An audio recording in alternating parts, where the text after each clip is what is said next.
ನಗರಸಭೆಯ sir M Visvesvaraya ಸಭಾಂಗಣದಲ್ಲಿ ಗುರುವಾರ ನಡೆದ ನಗರ ಸ್ಥಳೀಯಾಡಳಿತ ಸಂಸ್ಥೆಗಳ ಕಾಮಗಾರಿಗಳ ಪ್ರಗತಿ ಪರಿಶೀಲನಾ ಸಭೆಯಲ್ಲಿ ಮಾತನಾಡಿದ ಜಿಲ್ಲಾಧಿಕಾರಿ ಜಿ ಪ್ರಭು, ಅನುದಾನ ಲಭ್ಯವಿದ್ದರೂ ಕ್ರಿಯಾ ಯೋಜನೆ ರೂಪಿಸುವಲ್ಲಿ ವಿಳಂಬವಾದರೆ ಕಾಮಗಾರಿಗಳನ್ನು ನಿಗದಿತ ಅವಧಿಯಲ್ಲಿ ಅನುಷ್ಠಾನಗೊಳಿಸಲು ಸಾಧ್ಯವಾಗುವುದಿಲ್ಲ.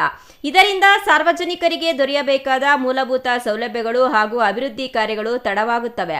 ಆದ್ದರಿಂದ ಯಾವ ಕಾಮಗಾರಿಗಳನ್ನು ಯಾವ ಶೀರ್ಷಿಕೆಯಡಿಯಲ್ಲಿ ಕೈಗೊಳ್ಳಬೇಕು ಎಂಬುದನ್ನು ಮುಂಚಿತವಾಗಿ ಗುರುತಿಸಿ ತ್ವರಿತವಾಗಿ ಕ್ರಿಯಾ ಯೋಜನೆ ರೂಪಿಸಿ ಸಲ್ಲಿಸಬೇಕು ಎಂದು ಸೂಚಿಸಿದರು.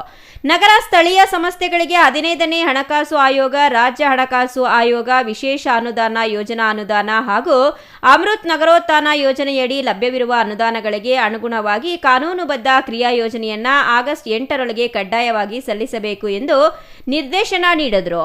ಕ್ರಿಯಾ ಯೋಜನೆ ಸಲ್ಲಿಕೆಯ ನಂತರ ಸಂಬಂಧಪಟ್ಟ ಜಿಲ್ಲಾ ಮಟ್ಟದ ಮೇಲಾಧಿಕಾರಿಗಳು ಅವುಗಳನ್ನು ಪರಿಶೀಲಿಸಿ ತ್ವರಿತವಾಗಿ ಅನುಮೋದನೆ ನೀಡಬೇಕು. ಬಳಿಕ ಟೆಂಡರ್ ಪ್ರಕ್ರಿಯೆಗಳನ್ನು ಪೂರ್ಣಗೊಳಿಸಿ ಸೆಪ್ಟೆಂಬರ್ 15ರೊಳಗೆ ಕಾರ್ಯಾದೇಶಗಳನ್ನು ಸಂಬಂಧಪಟ್ಟವರಿಗೆ ನೀಡುವಂತೆ ಕ್ರಮ ಕೈಗೊಳ್ಳಬೇಕು. ಕಾರ್ಯಾದೇಶ ಪಡೆದ ಎಲ್ಲಾ ಕಾಮಗಾರಿಗಳನ್ನು ತಕ್ಷಣವೇ ಪ್ರಾರಂಭಿಸಿ ಅಕ್ಟೋಬರ್ 30ರೊಳಗೆ ಪೂರ್ಣಗೊಳಿಸಬೇಕು. ಈಗಾಗಲೇ ಚಾಲನೆಯಲ್ಲಿರುವ ಕಾಮಗಾರಿಗಳನ್ನು ಆಗಸ್ಟ್ 30ರೊಳಗೆ ಮುಕ್ತಾಯಗೊಳಿಸುವಂತೆ ಅಧಿಕಾರಿಗಳಿಗೆ ಸೂಚನೆ ನೀಡಿದರು.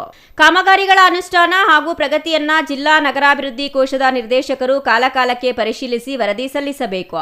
ಕಾಮಗಾರಿಗಳಲ್ಲಿ ಪಾರದರ್ಶಕತೆ ಕಾಪಾಡುವ ನಿಟ್ಟಿನಲ್ಲಿ ಪ್ರತಿಯೊಂದು ಪೂರ್ಣಗೊಂಡ ಕಾಮಗಾರಿಯ ಜಿಪಿಎಸ್ಆರ್ ಮಾಹಿತಿಯೊಂದಿಗೆ ಛಾಯಾಚಿತ್ರಗಳನ್ನು ಕಡ್ಡಾಯವಾಗಿ ಕಡತದಲ್ಲಿ ಸಂಗ್ರಹಿಸಿಡಬೇಕು. ಯಾವುದೇ ಸಮಯದಲ್ಲಿ ಕಾಮಗಾರಿಗಳ ಮಾಹಿತಿ ಅಥವಾ ಛಾಯಾಚಿತ್ರಗಳನ್ನು ಕೇಳಿದಾಗ ತಕ್ಷಣ ಜಿಲ್ಲಾಡಳಿತಕ್ಕೆ ಒದಗಿಸುವ ವ್ಯವಸ್ಥೆ ಇರಬೇಕು. ಇದರಿಂದ ಸಾರ್ವಜನಿಕ ಹಣದ ಸಮರ್ಪಕ ಬಳಕೆ ಹಾಗೂ ಆಡಳಿತದ ಪಾರದರ್ಶಕತೆ ಖಚಿತವಾಗುತ್ತದೆ ಎಂದು ಹೇಳಿದರು.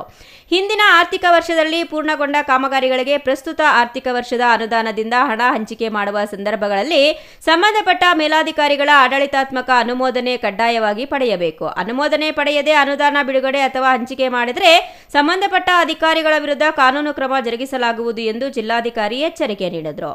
ತೋಡನಹಳ್ಳಿ ರಮೇಶ್, ಸಿಟಿವಿ ನ್ಯೂಸ್, ಚಿಕ್ಕಬಳ್ಳಾಪುರ.